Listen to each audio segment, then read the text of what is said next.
Good morning, sir. My presentation is regarding the CVS case. Uh, Okay. I'll be presenting the case, sir. Hmm, hmm, Nitya, 17-year-old female who's a student from Vizag, has presented hmm, with the chief complaint of shortness of breath hmm, since the past 1 year. hmm. She has been suffering with palpitations since 1 year and chest pain since 1 month. Okay. You write from the patient's name to the end Yes, of sir. the complaint. You come as a single sentence. Okay.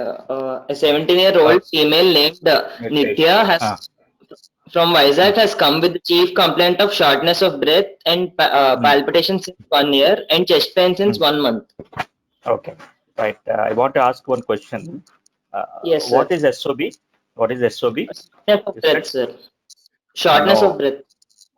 no. SOB, if you write as an abbreviation, it's a symptom of breathlessness. Never write Oh, SOB like that. Okay. SOB yes. means symptom of breathlessness, not shortness of breath. You have to write Oh, breathlessness of so and so duration, palpitations, and chest pain. Okay. Uh, yes, Now, sir. history of the present complaint. Good. In the history of the present complaint, the patient was apparently normal since 1 year ago. Then Hmm, he had developed shortness, symptom of breathlessness and hmm, palpitations. It okay. was insidious in onset, Hmm, exertional, and relieved on taking rest. hmm, It was gradually progressive. It started hmm. as NIHA 1 and now it is grade 3. Okay. Now, there are two things here. You said the Yes, sir. patient had breathlessness of 1 year duration, isn't it? Yes, sir. So, whenever you speak of breathlessness, you have to grade it. Okay. Yes, sir. Yes, sir. You grade one is Even on breathless. No, no, no. normal activities can be performed well. No, no. Why I am saying like this is if we are grading breathlessness, it indicates the patient has been suffering from some disease. Okay. In Okay. normal Okay. individuals, you won't grade breathlessness. So it differs from individual to individual. Endurance is more important. Suppose if you take what we call that, an athlete who's running for three Yes. or 4 kilometers at a stretch without any problem. Suddenly, if he Yes, sir. gets breathless, there is something wrong. And if a sedate patient, usually who doesn't walk for more than 1 kilometer or so, if he says, even with this activity, I'm getting breathless, that's grade one. So it differs from individual to individual. So grade one is breathlessness on exertion for which the patient was previously accustomed to. So don't use the term unaccustomed. Unaccustomed exercise, anybody will get breathlessness.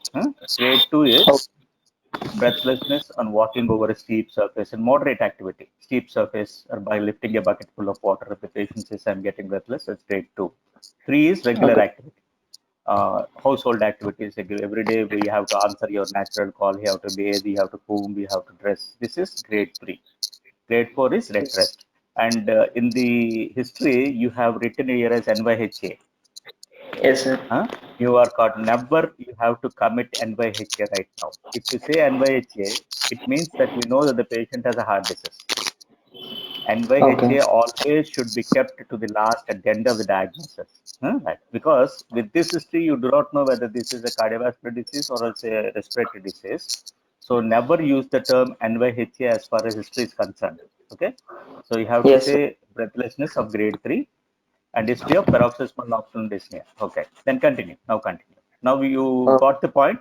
Never yes, use sir. NYHA as far as history is concerned. Okay. Fine. Now proceed. And there was history of paroxysmal nocturnal Hmm. dysuria, like as for the Hmm. past 5 months and 3 episodes per night on an average. And there Hmm. was history of orthopnea for the past 5 months. Okay. Proceed.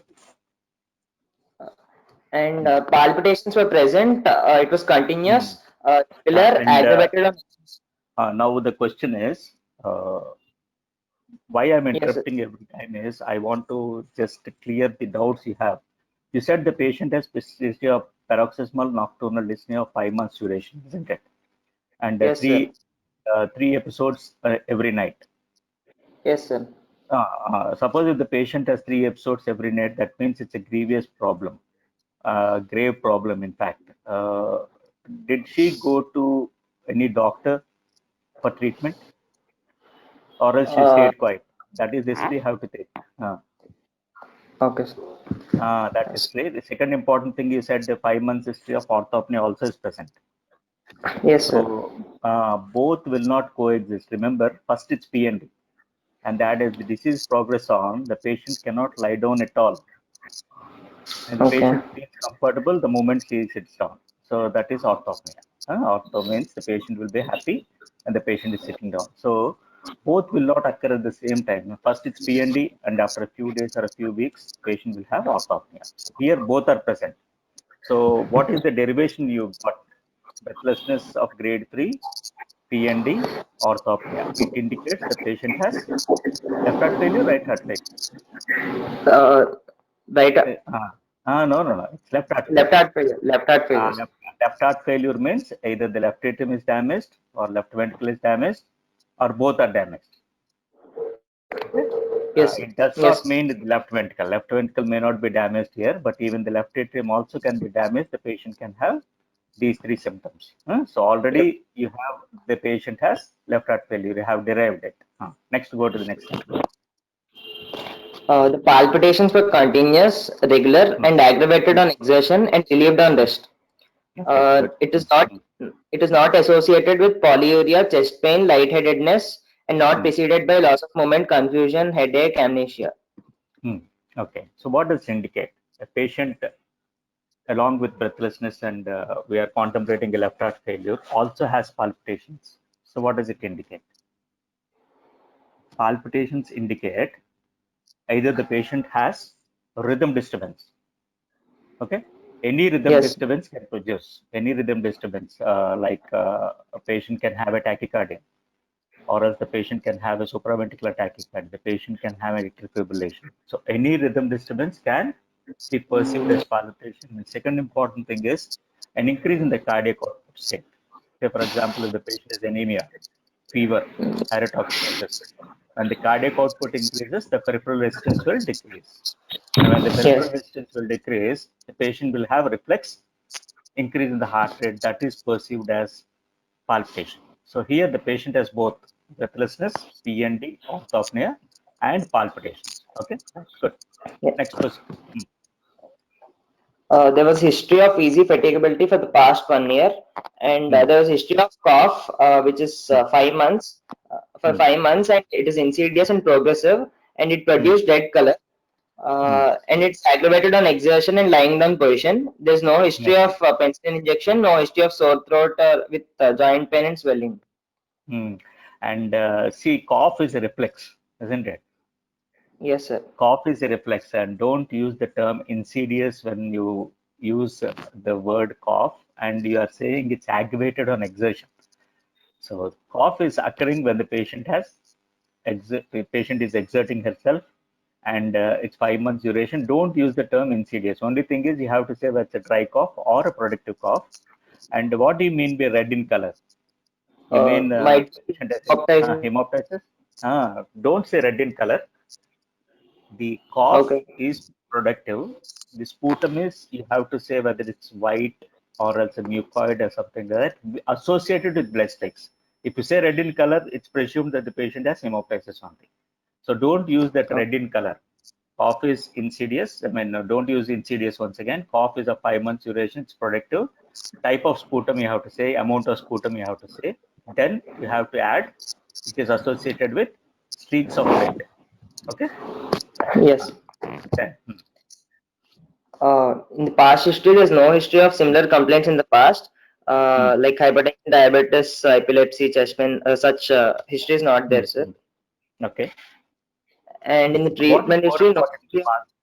What is more important in the past history is in India, as far as in India is concerned, when you are contemplating a disease of the cardiovascular system, that too, especially in a patient who is a teenage, that especially is a girl, always you have to ask history suggestive of rheumatic fever. Right. There is no Yes, sir. dogmatic proof to say this is a case of rheumatic fever. So you have to go for the Jones criteria. Then you have to add the term. There is no history suggestive of rheumatic fever. That is the word you have to use. Then treatment history. No history of any surgeries, no long-term treatments, no penicillin Mm, prophylaxis. mm, In the personal history, she consumes all types of food like mm, mixed diet, regular mm, bowel and bladder movements, normal mm. sleep, and not a smoker or alcoholic. Good. Mm, mm, In the family history, no similar complaints or chronic illness in the family. mm. In the Okay. coming to, in the if coming to the No, no. physical, So we have uh, ended the history, isn't it? The history is over. So yes, sir. what are the salient features in this tree you have got? One is Breathlessness breathlessness, and PND. palpitations, No. Breathlessness, complete autopnea. breathlessness. Breathlessness, PND, and orthopnea. These three are giving a clue that the patient has a left heart failure only, isn't it? Yes, Are sir. there any features of right heart failure here from this tree? Um, Any pedal edema? hemoptysis and cough. No, hemoptysis and cough are not features of right heart failure. The feature of right heart failure is a right upper quadrant pain of the abdomen because the liver will be enlarged and congested. The patient did not give any history like that, isn't it? Yes, sir. And second important thing is there is no history of pedal edema. Edema is not there. No edema. No edema. So when there is no edema and the patient doesn't have a right upper quadrant pain of the abdomen, the liver is not congested, you can safely say that the patient doesn't have history of right heart failure. So only the patient has left heart failure. And when you examine the patient, if JVP is elevated, you can simply say probably this is right heart failure. So right heart failure is JVP elevated, right upper quadrant pain, the liver is enlarged and painful. Third important is pedal edema. So these three are not present. So this patient has only left heart failure. This is a cardiovascular disease or else respiratory from this tree. Cardiovascular disease. Cardiac. Why not the respiratory? Because the patient has cough and expectation, the patient has breathlessness. But the only thing is in respiratory, most often PND and orthopnea will not be there. Okay. So Yes, here, the left heart side disease, patient has a cardiovascular disease. And remember, she is only 15 years old, isn't it? yes, sir. 15 years 7. old. You can say probably this patient may not have hypertension. So hypertensive heart disease can be excluded. Second important thing is ischemic heart disease also can be excluded. So you are left with only two things. One is a congenital heart disease, second is a rheumatic heart disease. Okay. So keeping Yes. this in mind, if you go to the physical exam, it will be easy for you. Right. Proceed. In the general survey, general examination, the patient is conscious, coherent. Never use Fortunately, abbreviations like this. In the case sheet, when you write the case sheet in the exam or else in the wards after becoming house surgeons, don't use this abbreviations. Okay. Right. Patient is conscious, coherent, cooperative. monitored and nourished. Mm, There's no pallor, icterus, cyanosis, clubbing, mm, edema, lymphadenopathy. mm, mm. Okay. Proceed. Coming to the vital, she's febrile. Heart rate Mm, is 84 per minute. mm, And normal in volume, regular rhythm, no radial or radiofemoral delay. All peripheral mm, pulsations are present. The mm, blood pressure is 110 by 74 mm HD in supine position. Uh, mm. on Supine local position, examination, left upper limb or right upper? That also you have to add. Blood pressure in the supine position in the right arm or else left arm. That you have to add. Okay. Proceed. Proceed. yes, sir. Mm, On local examination, coming to the inspection, the chest is normal with no deformities. mm, Trachea is in midline position. The precordium appears normal. No pulsations are seen in the mitral, tricuspid, pulmonary, or aortic areas. mm, No pulsation seen in the suprasternal, supraclavicular, infraclavicular, epigastric, and back regions. mm, Apex beat is not visible, and back is normal. mm. Okay. Next. And why did you go for the trachea here? When you are contemplating a heart disease, trachea is immaterial, so you need not worry about the trachea. The respiratory system, it plays a major role. Again, you said the trachea in the midline. Better forget about the trachea. Right. Precordium appears Yes, to be normal, so there is no precordial bulge. Okay. Right. Don't say precordium appears and normal. You can say there is no bulge of the precordium. Good. Next, palpation. yes, sir. Hmm. Uh, Coming to the palpation, the trachea is in midline position. That no need. In the Mm, mitral area, the apex beat is in the fifth intercostal space, 1 centimeter lateral to the mid clavicular line, localized with mm, diastolic thrill, and is mm. tapping in character.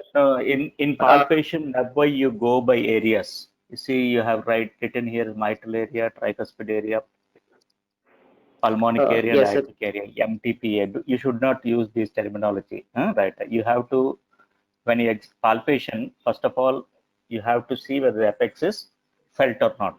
Okay, so apex beat is in the fifth intercostal space, 1 centimeter lateral to mid-clavicle line, localized. Okay, with diastolic thrill. No, don't straight And away say diastolic thrill. Apex is tapping in nature. Tapping in okay. nature. Okay. Then you can say a diastolic thrill is palpable. So what does it indicate? The apex beat is present in the fifth intercostal space, slightly lateral to the midclavicle line. What does it indicate? It indicates left ventricle or right ventricle. Left ventricle, sir. Left ventricle. In normal individuals, it is the left ventricle. But in this setting, left ventricle, suppose if you say this patient is normal or if this patient doesn't have any heart disease, how will be the so-called apical impulse? It will be situated 1 centimeter lateral to midclavicle line or medial to midclavicle line. Medial to mid. It will be medial to the midclavicle line only. So normal individuals, it is tapping in nature only. It is situated in the fifth intercostal space, medial to the midclavicle line. Suppose if it is a lateral, what does it indicate? It indicates probably the right ventricle is enlarged and pushes the left Left ventricle ventricle. towards the back, and right ventricle occupies the back. So that is the derivation you have to take from this one. And plus you said that the patient has a definite diastolic thrill. Right. So these two are going in favor of something wrong in the mitral valve. Okay. Right. Then And the pulsations are palpable, sir. in the pulmonic area, The pulsations are palpable, and there is the presence no, of we are not parasternal. concerned with the we are not concerned with the pulsations in the pulmonic area. Always see, remember, there is no other area except for the pulmonic area where the pulmonic component of the second heart sound will be palpable and heard. So if you say S2, it indicates its aortic component only. But in the pulmonic area, if you are able to feel the so-called pulse or else the lift, it indicates that the patient has S2 or P2, which is palpable. So don't say pulsations are palpable. P2 is palpable. Okay. Okay. Okay, sir. Pulmonic component is palpable. So what does it indicate if the pulmonic component is palpable there? You have Mitral. no, not mitral. You have to think of pulmonic area. P2 is palpable means the patient has pulmonary hypertension. Okay, that is the derivation you have to see. And then you have to go along the left sternal border. You said the patient has parasternal heave. Heap. Heave means a lift. Okay, so Lifting of. what does it indicate? If a heave is present along the parasternum or a lift is present along the parasternum, it indicates the right ventricle is enlarged. Okay. In the Yes. normal heart, the entire anterior surface is occupied by the right ventricle. And behind the right ventricle will be the left atrium. Left border is by the left ventricle, right border is by the right atrium. Okay. So here, when the patient has a lift along the left sternal border, you have to think in terms of right ventricular enlargement. Say, for example, if the right ventricle is not enlarged, any other possibility? I say the right ventricle is not enlarged, but still there is a lift along the parasternum. You need not get confused.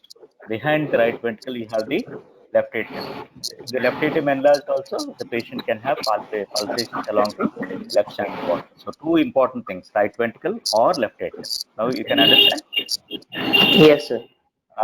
Just now you said it is in the fifth intercostal space, apex beat is just slightly lateral to the midclavicle line. So that indicates right ventricle is enlarged. And again, you are saying that the patient has pulsations which along the left sternal border. That also give you a clue that the right ventricle is enlarged. And third important thing you said, P2 is palpable. That means the patient has pulmonary hypertension. So all these are going in favor of a particular picture. Then aortic area is normal. Good. On percussion, the right border corresponds to right sternal border and left border corresponds to the apex. The pulmonary area is dull. Okay. Right. And you have to add the aortic area also. Aortic area is normal, you can say. Okay. That.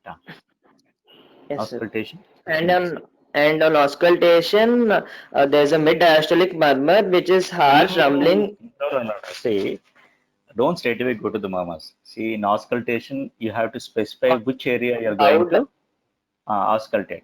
First is the On auscultation, there's presence of loud S1 and in loud the palpable. in the mitral area. First start with the mitral area. In the mitral area, In the mitral either the area, there's loud, sir. first start sound is Loud, and uh, there is a it's loud better P2. use accentuated. You better use the Okay. term accentuated rather than saying loud. The first start sound is accentuated, so it's more than normal. Accentuated and Second start sound? is loud. P2 is loud. No. See, remember, in, if you say that the second heart sound in the apex or in the mitral region, it indicates it's the A2 only. Just now I told you, P2 can be never heard in the mitral area. The only area you can hear the P2 is pulmonic area. So here you have to use the term first heart sound is accentuated, second heart sound is normal. Okay, that's all. These two are important. Don't use the term P2. Can I Okay. understand? So Yes. first heart sound is Only in the accentuated, pulmonary second heart area, we sound. have to mention it. In the pulmonary area, In we the have to mention. pulmonic area, you can mention. You first of all finish whatever happens in the mitral area. Now, okay, two are over. Third one is And the S3 and S4 are not heard. mm, very good. Yes, And in in the the mid. pulmonary area, No. What about the murmur? You have mid not completed. diastolic in the Okay. mid diastolic murmur is heard, which is harsh Mm, and rumbling, and it best mm. heard in the mitral area with no radiation. No. See, remember, uh, when a mid-diastolic murmur in the mitral area is heard, there are a few things the examiner may ask you. It is a Yes, low-pitched, not harsh, low pitch, sir. rough and rumbling. It's a low-pitched sound, rough and Better rumbling. heard in better heard in Best heard expiration with the bell of the stethoscope, stethoscope in the left lateral position left with lateral breath position. at the end of expiration. And what is the other word you have to use? With presystolic accentuation. That's very, very important. That is missing here. So rough and a low pitched mid-diastolic murmur, rough and rumbling, best heard with the bell of the stethoscope in the left lateral position in expiration.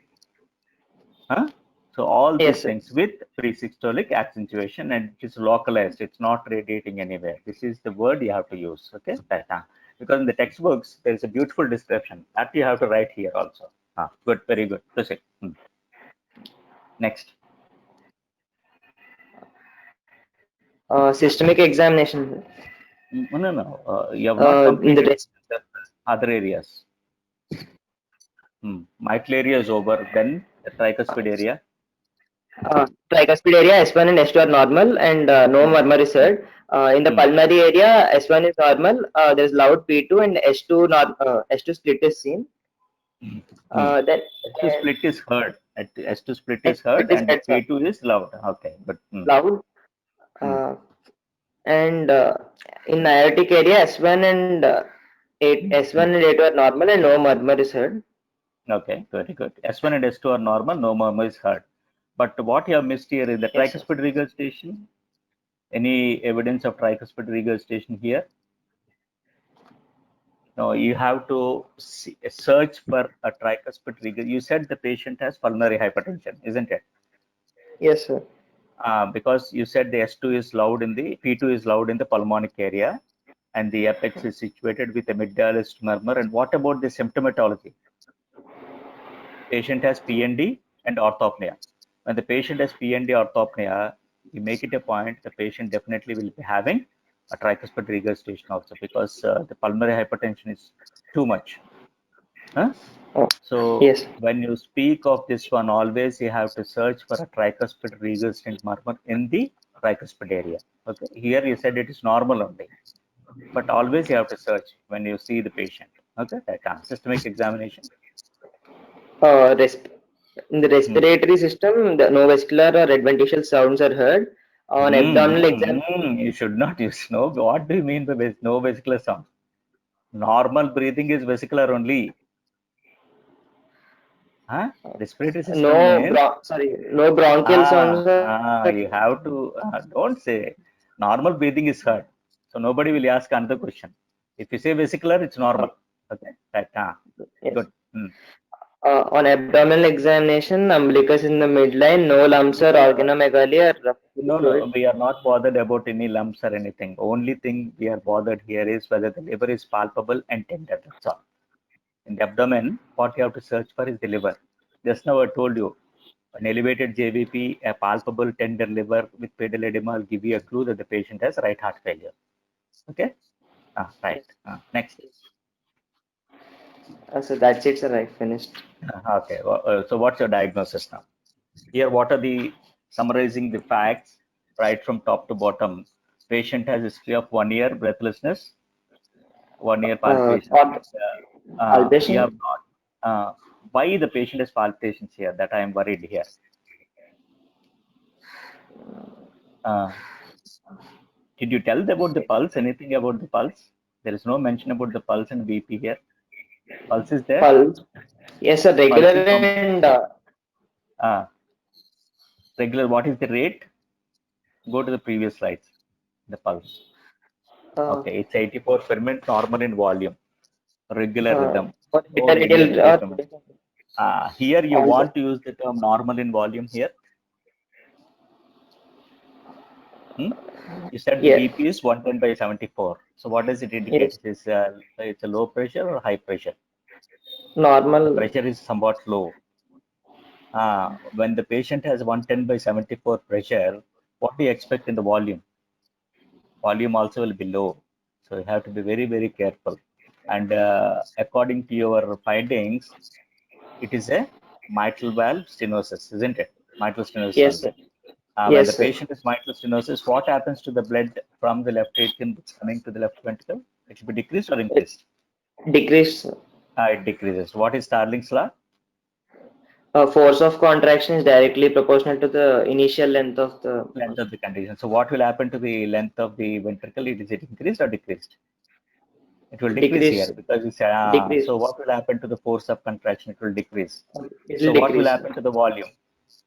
It will decrease. It will decrease. So here you should not be, it's normal in volume, it will be low in volume only, regular rhythm. Okay. But remember, when the patient has palpitations, always you have to search for some other lesion. Either the patient may have atrial fibrillation or else the patient may also have mitral regurgitation. That you have missed here. Okay. So Okay. even in these cases, only thing is you just think over, that's all. When the patient has palpitations, you have to search for atrial fibrillation because 1 year is already over and the patient has PN and orthopnea. No patient with mitral stenosis with PN and orthopnea will come to you with a regular rhythm.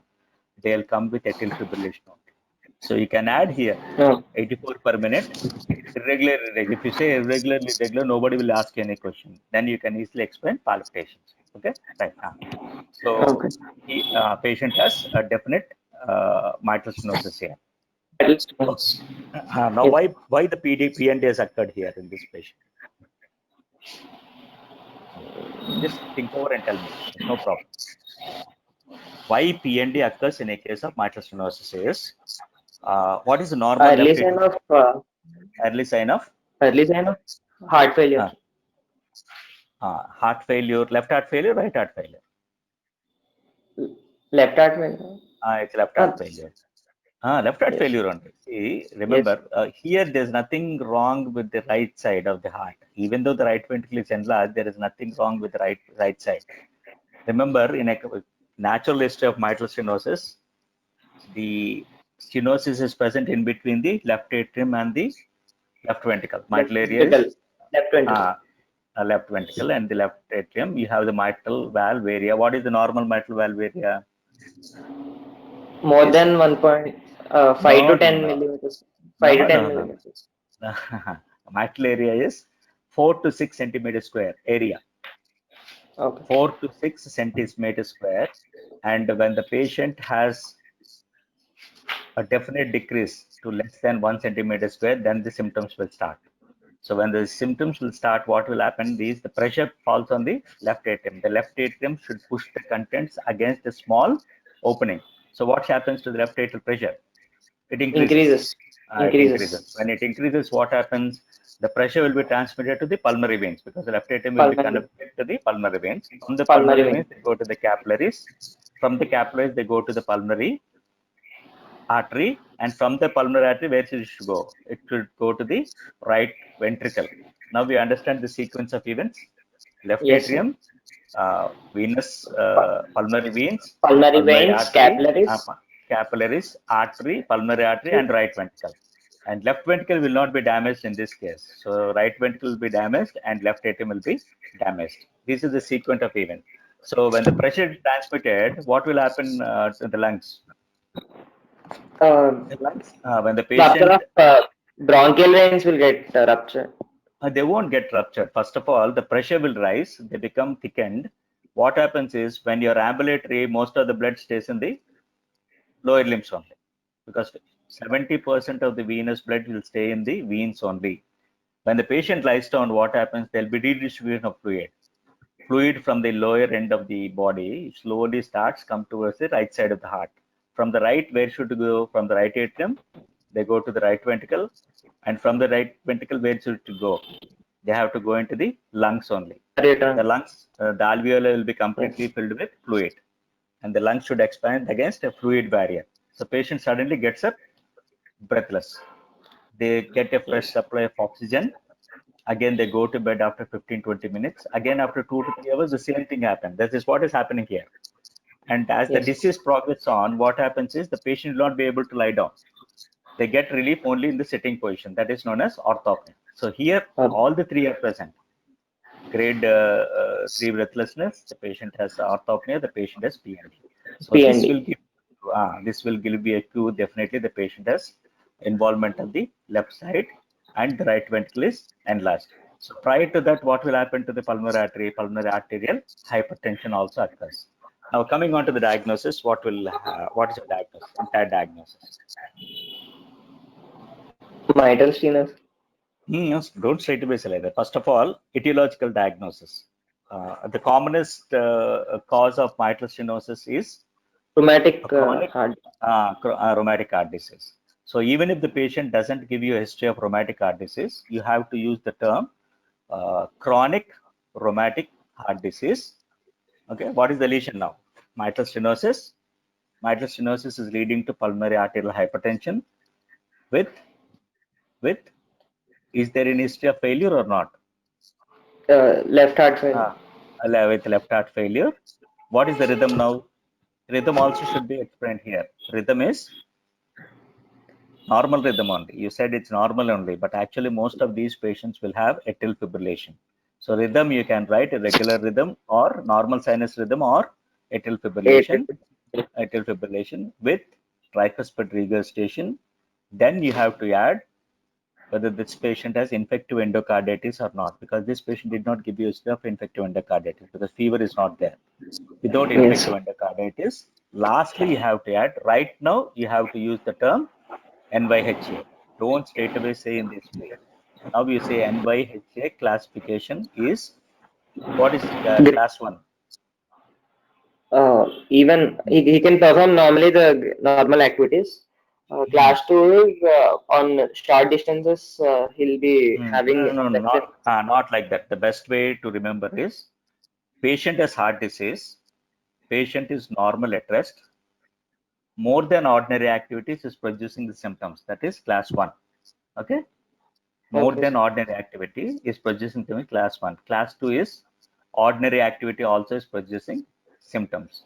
Class 3 is less than Okay. ordinary activities is producing symptoms. Class 4 is at rest. So this Is is how the classification. You have to take the symptomatology into consideration. Nothing, no signs or any examination findings, only the symptomatology.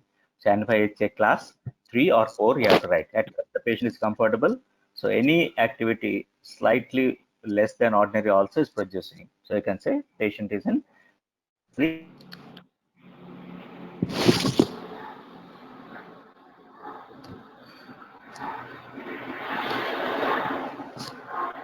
NYHA. This should be the diagnosis. Right. How will you investigate this case? Isn't it? An ECG? You should have kept the X-ray of this patient. Right. Yes, sir. Okay, X-ray, next left time I heart will go for bottle, the X-ray and ECG. You have to always add like no left X-ray and left heart bottle. Nothing will happen to the left heart bottle. Straightening will be there. straightening. Straightening. What is the It first will get chamber to enlarge here? Is left atrium. left atrium. So the concavity It will left get atrium double is shot. enlarged, so that concavity will be lost. No, that concavity will be lost, and you'll get a left straight heart border on the left side. Number one. Number two, the patient can have a left atrial enlargement, which can be seen through the right atrium. This is known as right ventricle. This is known as shadow in shadow. Okay, that is more important. Right now. So Yes. these are the two important findings. Then you can see the lungs. Whether this patient has congestion, pulmonary edema or not. You said the patient has hemoptysis, so the patient can have pulmonary edema. So these are the findings in the X-ray. They won't ask you the ECG, but X-ray is very, very important. And ECG, you have to look for the rhythm, whether this patient is in atrial fibrillation or not, and whether the left atrium is enlarged. So the dogmatic diagnosis, go for echocardiogram. Okay. Yes. Okay. What is the treatment you want to give here? First, we'll Hmm. try percutaneous mitral balloon No, no. valvulotomy. Even before that, you have to stabilize the patient because the patient is Warfarin, warfarin. ah, no, not necessary warfarin. Why there is you have to see whether this patient is in atrial fibrillation. If the patient is in atrial fibrillation, you have to add an anticoagulant. Number one. Okay. Number two, when you go for an echocardiogram, search for left atrial clot. If a clot is present, definitely what you said is correct. You have to give anticoagulation therapy. So these are the two things. First of all, you have to stabilize the patient by reducing the failure. So failure is you have to give a diuretic, number one, right? And if the heart rate is very high, you have to go for beta blocker, right? If you give a small dose of beta blocker, heart rate will stabilize, the patient feels comfortable. Then you can go for a balloon, as you said. Okay, so Yes. this is enough for you. Balloon valvotomy, you can go for the balloon valvotomy. Suppose if MR is there, if Uh, MR is there, you have to always yes, replacement. very good. Replacement therapy should be done. Okay, right. Good presentation. But only I want to just suggest there are a few mistakes. As you go on presenting the cases, it will be easy for you. Okay, right. Good. Yes, sir. Thank you. Right. Okay. Right.